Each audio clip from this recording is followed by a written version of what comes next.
आप सबको जय मसीह की Bible stories Hindi YouTube channel पर आप सबका स्वागत है। आज मैं आपको याकूब और एसाव की कहानी के बारे में बताने वाली हूँ, जिसका वर्णन आपको उत्पत्ति की पुस्तक के 25 अध्याय से 28 अध्याय तक देखने को मिल जाएगा। इससे पहले प्रियो कि हम वीडियो को शुरू करें, आप हमारे Bible stories Hindi YouTube channel को सब्सक्राइब करना और बेल आइकन को दबाना ना भूलिएगा।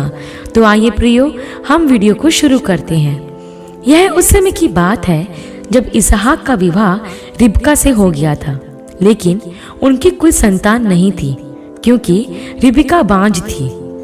20 साल बाद यहोवा ने इसहाक की प्रार्थना सुनी और रिबका की कोख खोल दी और वह गर्भवती हुई और लड़के उसके गर्भ में आपस में लिपट कर एक दूसरे को मारने लगे।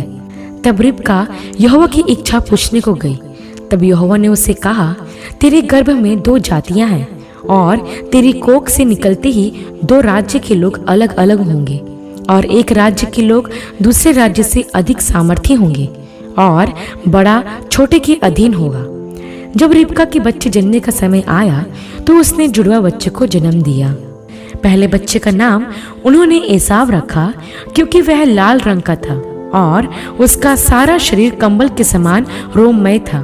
उसी के पीछे दूसरा पुत्र अपने भाई एसाव की एड़ी पकड़े हुए उत्पन्न हुआ और उसका नाम याकूब रखा गया, जिसका अर्थ होता है धोखेबाज। जब वे लड़के बड़े हुए तब बड़ा बेटा एसाव जंगल में अच्छा शिकार करने वाला बना तथा छोटा बेटा याकूब शांत मनुष्य था जो घर पर ही रहता था। इसहाक एसाव को पसंद करता था और रिबका याकूब को। एक दिन ऐसा हुआ कि एसाव शिकार करके वापस लौटा तो उस समय याकूब भोजन के लिए दाल पका रहा था। तब एसाव याकूब से कहने लगा कि मुझे बहुत भूख लगी है, इस लाल वस्तु में से मुझे कुछ दे।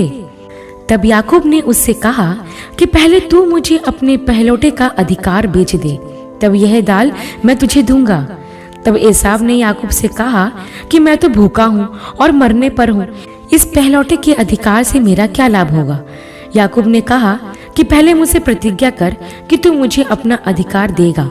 इस प्रकार एसाव ने प्रतिज्ञा की और अपने अधिकार को याकूब को दे दिया। तब याकूब ने उसे कुछ रोटी और दाल दे दी और उसने खाया पिया और उठकर चला गया। इस प्रकार एसाव ने अपने पहलौठे अधिकार को तुच्छ जाना।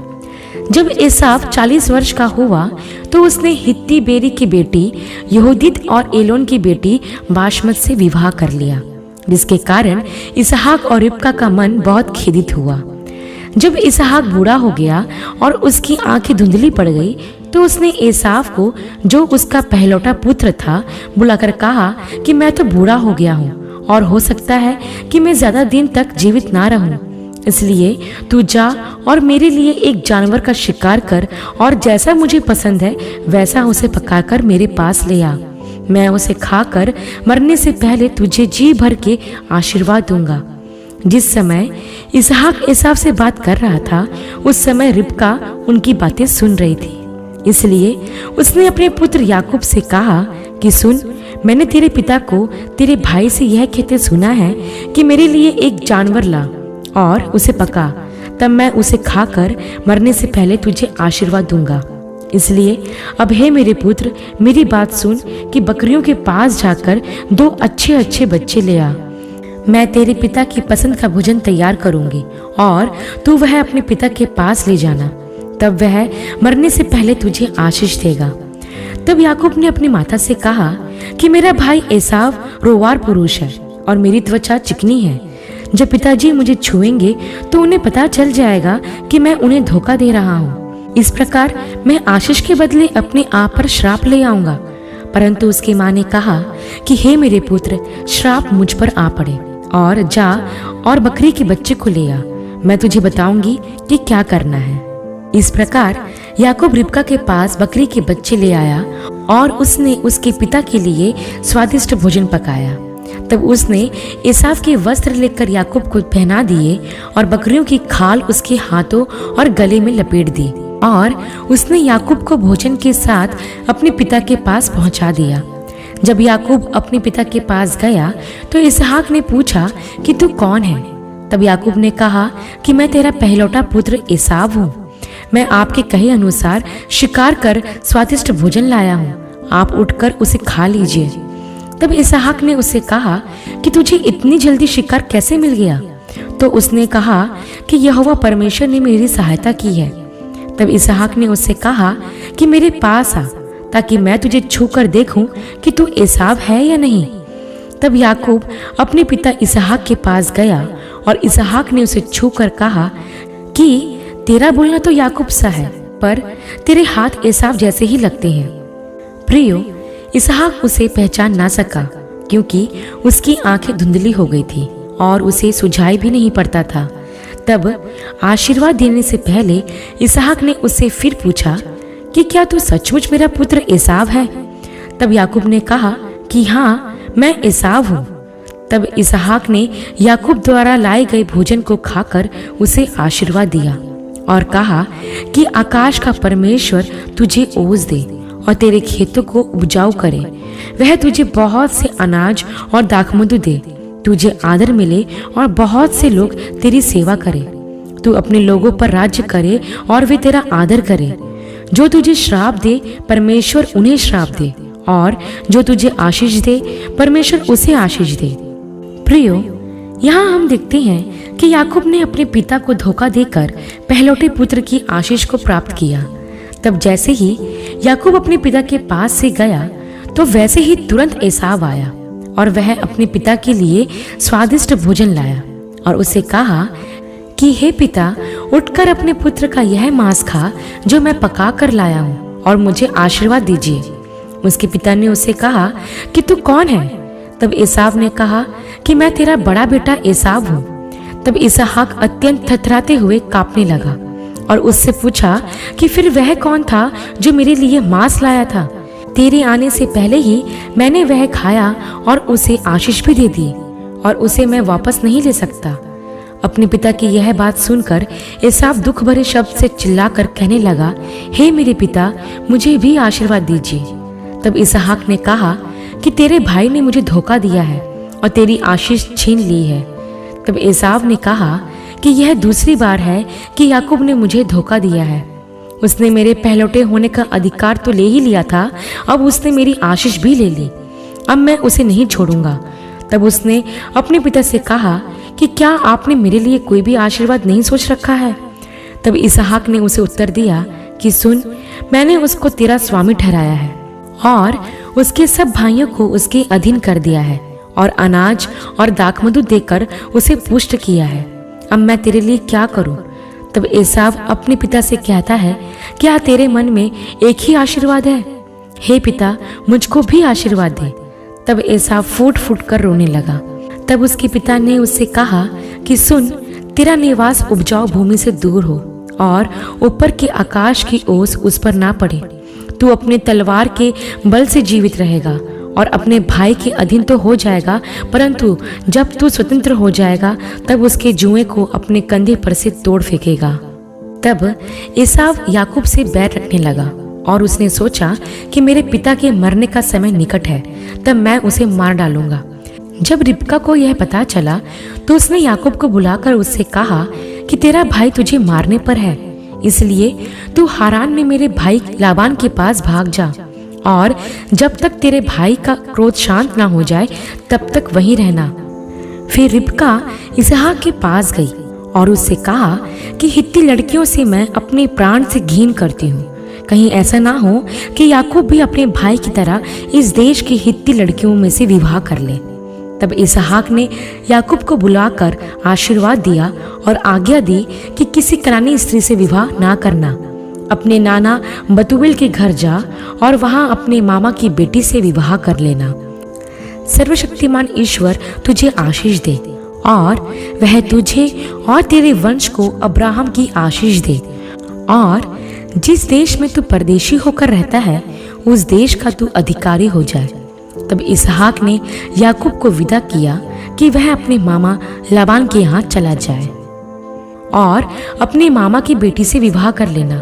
तब याकूब अपने मामा लाबान के यहाँ चला जाता है। चलते चलते वह थक कर एक स्थान पर लेट जाता है और एक पत्थर की तकिया बनाकर उस स्थान पर सो जाता है। तब वह सपने में देखता है कि एक सीढ़ी पृथ्वी पर खड़ी है और उसका सिरा स्वर्ग तक पहुंचता है और परमेश्वर के दूत उस पर चढ़ते उतरते हैं। और वह देखता है कि यहोवा परमेश्वर खड़े होकर यह कह रहे हैं, मैं तेरे दादा अब्राहम का और इसहाक का परमेश्वर हूँ। जिस भूमि पर तू लेटा है मैं उसे तुझे और तेरे वंश को दूंगा। तेरा वंश भूमि की धूल के समान बहुत होगा। तेरे द्वारा पृथ्वी के सारे कुल आशीष पाएंगे और जहां जहां तू जाएगा वहां वहां मैं तेरे संग रहूंगा और तेरी रक्षा करूंगा। जब तक मैं अपने कहे हुए को पूरा ना कर दूंगा तब तक मैं तुझे ना छोड़ूंगा। तब याकूब जाग उठता है और कहता है कि निश्चय इस स्थान में यहोवा है। यह स्थान क्या ही भयानक है। यह तो परमेश्वर के भवन को छोड़ और कुछ नहीं हो सकता। तब सुबह उठकर उसने अपने तकिए के पत्थर को लेकर खड़ा किया और उस पर तेल डाला। तब उसने उस स्थान का नाम बेतेल रखा और वहां उसने यह शपथ खाई कि यदि परमेश्वर मेरी रक्षा करेगा तो जो कुछ यहोवा मुझे देगा मैं उसका 10वां अंश अवश्य ही दिया करूंगा। तब याकूब अपने मामा लाबान के देश की ओर आगे बढ़ जाता है। प्रियो, यह इस कहानी का पहला भाग है। इस कहानी का आगे का भाग हम अगली वीडियो में देखेंगे, लेकिन कुछ शिक्षाएं हैं जो इस कहानी से हमें मिलती है। सबसे पहले हम यह देखते हैं प्रियो कि एसाव ने अपने थोड़े से सुख के लिए अपने जन्म सिद्ध अधिकार को बेच दिया, जिसमें न केवल भौतिक लाभ शामिल थे बल्कि उसमें परिवार के विशेष अधिकार भी थे। एसाव ने एक बार भी इसके बारे में नहीं सोचा। प्रियो, इब्रानियों की पत्री के 12 अध्याय और उसके 16 और 17 वचन में लिखा है कि तुम में से कोई भी दुराचारी और एसाव जैसा ना हो, जिसने एक बार के भोजन के लिए अपने पहलौठेपन का अधिकार बेच दिया। प्रियो, आज ऐसे बहुत से जवान होते हैं जो अपनी जिंदगी के 2 राहें पर खड़े होते हैं। ऐसे जवान एसाव की तरह पल भर के सांसारिक सुख को पाने के लिए अपनी आत्मिक आशीषों को खो देते हैं। आज बहुत से जवान सिर्फ सांसारिक आशीषें ही चाहते हैं। वे पहलौठेपन के उस अधिकार को नहीं चाहते हैं जिसमें उन्हें अनंत और आत्मिक आशीषें मिलेंगी। आज बहुत से जवानों ने अपने पहलौठेपन के अधिकारों को खो दिया है और सांसारिक सुख की ओर आगे बढ़ गए हैं। ऐसे जवान यह नहीं जानते कि सांसारिक सुख तो क्षण भर का रहता है, परंतु स्वर्गीय आशीषें अनंत काल की होती हैं।